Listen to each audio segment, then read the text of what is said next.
Kristallnacht was naturally a major surprise. We had no newspaper, no radio, naturally no television in those days. And we became completely unaware of what went on.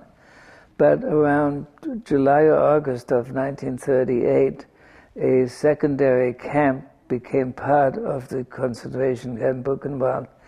It was called the Small Camp, and they built 5 barracks in there, 1A through 5A. That was their designation. They were separated from our regular camp. And what I learned afterwards was that was the first time the shelving was used on which they kept the prisoners. These barracks were, with the exception of 5A, were complete by the time Kristallnacht came about.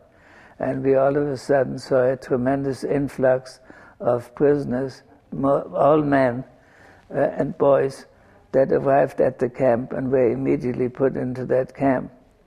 They were not clothed into the same clothes than we wore, not the striped uniforms that the concentration camp inmates had, but they were left with their own clothes. And the camp was much more primitive than our own.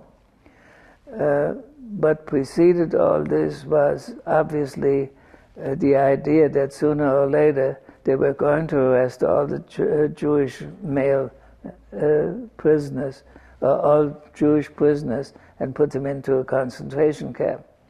That naturally speeded up their immigration tremendously, because you could only get out unless you had a country to go to.